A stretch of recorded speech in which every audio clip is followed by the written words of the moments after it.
Case of the Slakterqay Stalker, an Aggie McPherson mystery and a shorthand missile tale by Matthew C. McLean. It had been a long time since Lee had been happy, and she felt ungrateful for being unhappy because she knew how lucky she was. She was successful at her chosen profession after decades of hard work. Her husband was a loving man who tended to their house and child. Their child was a precocious boy that had all of their parents' talent and, unfortunately, their unhappiness. This perhaps bothered her most of all. A guilt had settled on her unhappiness as she felt it had infected her family, particularly her son, who could smile so sweetly that it broke her heart when he could see through her facade. She should be grateful, and she knew it. She didn't feel grateful, though, and that only dug her further into the hole of her disquiet.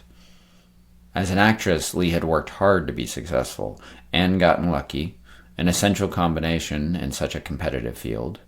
And now she was making enough money that Keb could stay at home to work on his painting and watch Robbie. But now she felt like the linchpin to their fragile existence.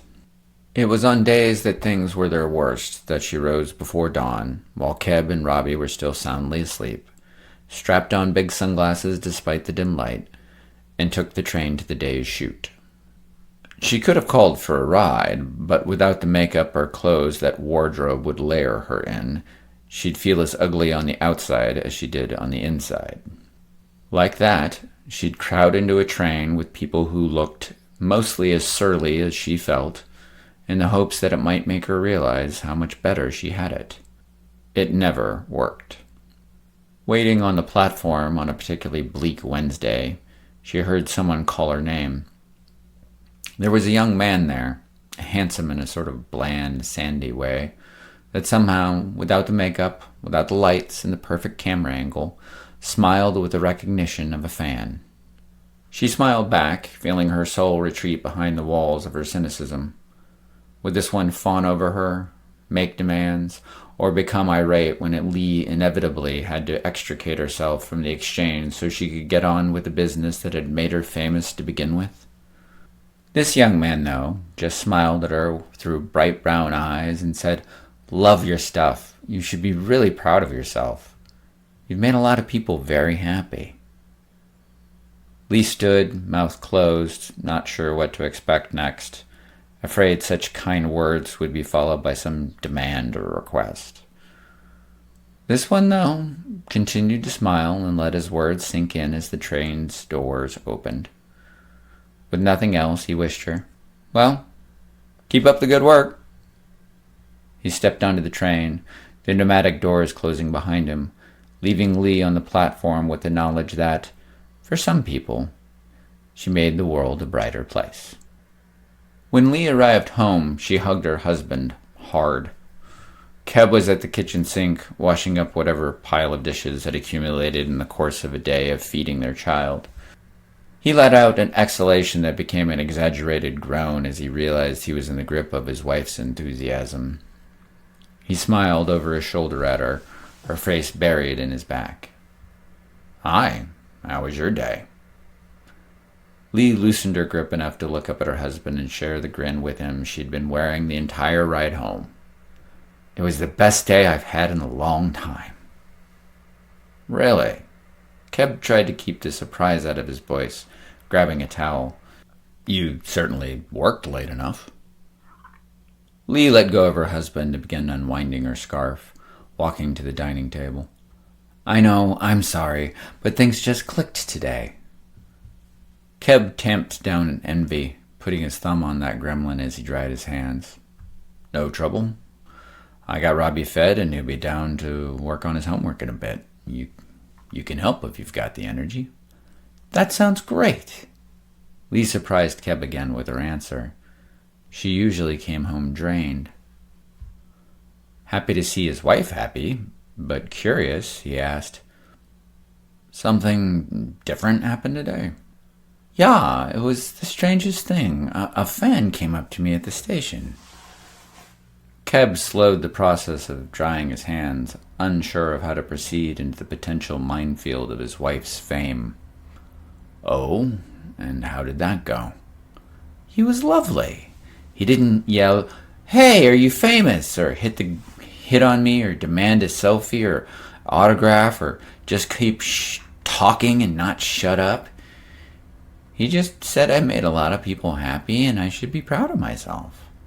As she struggled out of her coat, Lee's back was to her husband, so she didn't see the slow change to questioning on his face.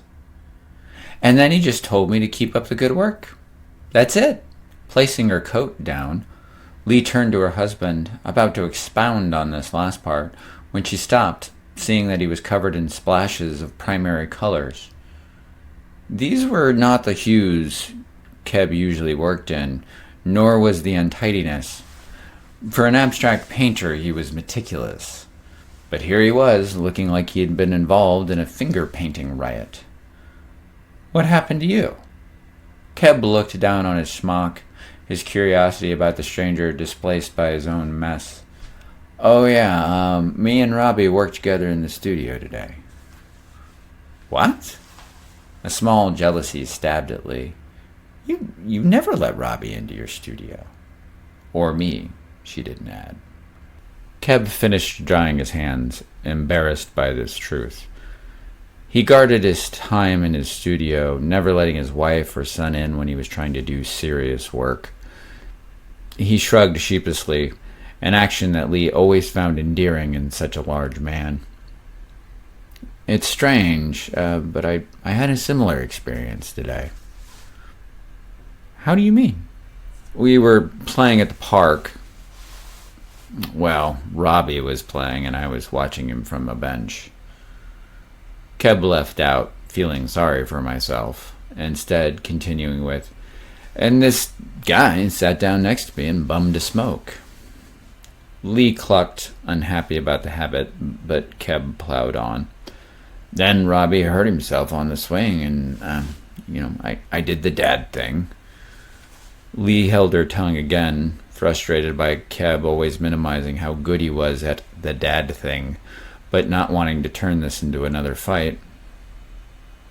Keb thought he kept the secret of his own unhappiness, but Lee knew. Thus, the cigarettes, the time alone in the studio, so many other little signs.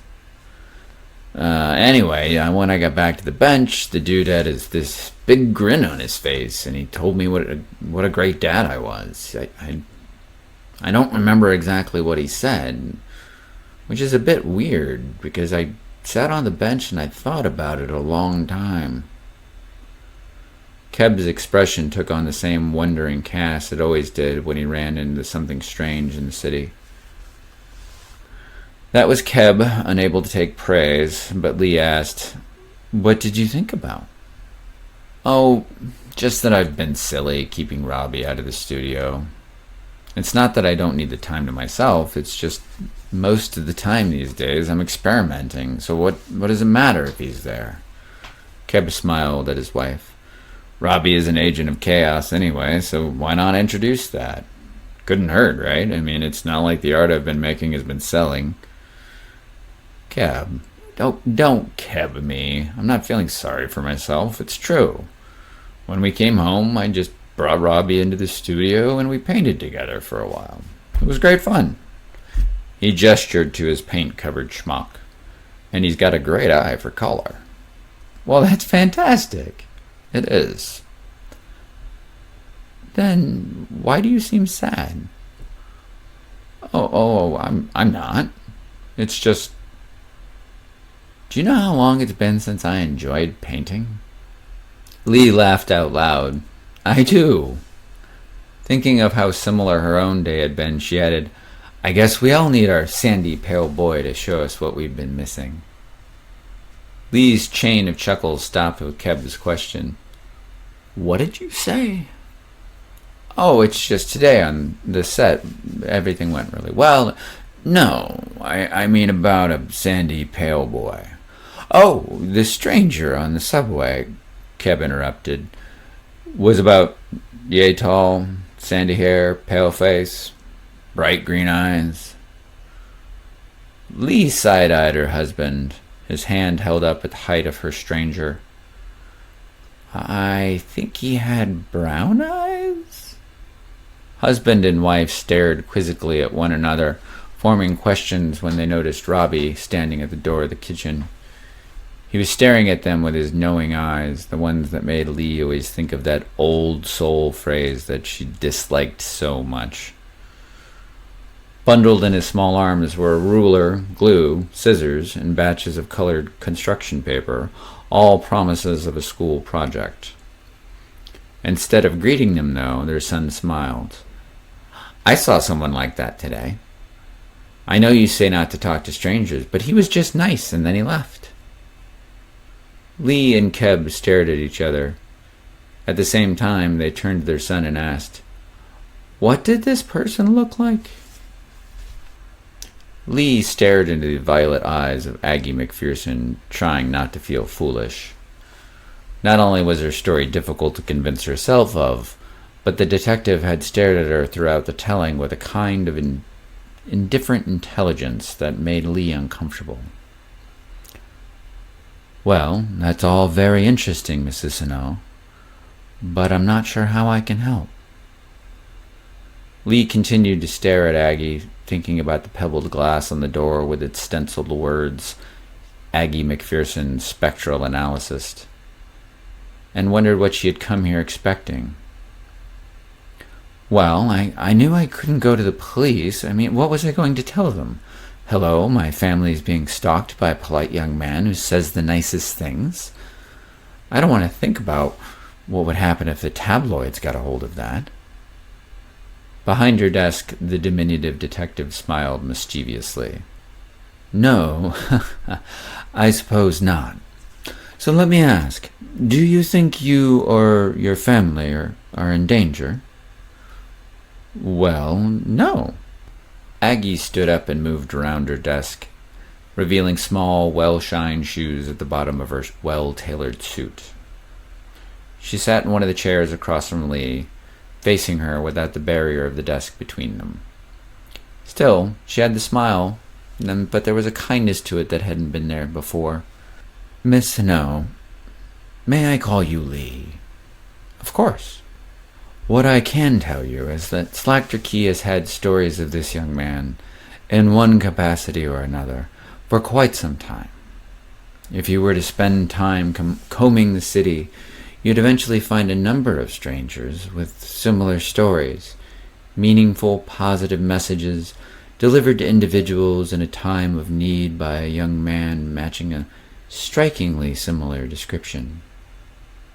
Lee watched Aggie, realizing the detective may have conducted this search. This was only confirmed when she added, "I've even heard rumors that he's an angel." Aggie's smile fell away. "But you don't believe in angels, do you?" "No." "Neither do I." Aggie slapped the arms of her chair and stood up, moving to stare out the window behind her desk, the city bifurcated by its river behind it. "So what would you like to know? You're not in danger. Your encounter with him has assisted you and your family. What else is there?" Lee thought about that. Aggie let the silence stretch on, giving her client all the time she needed. Eventually, Lee said, "I suppose I want to know if he's happy, or at least okay." You're worried about him?" "Well, yes. It doesn't seem possible that he could have spoken to all of us in the same day. It almost feels like he would have had to be in multiple places at the same time." Aggie shrugged. "Perhaps he was.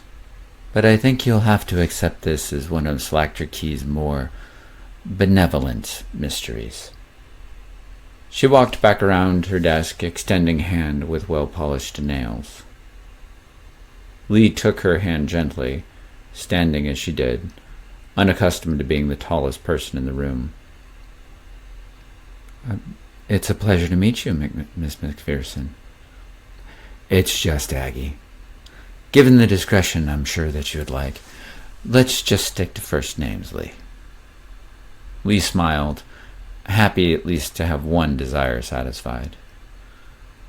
I suppose have a nice day.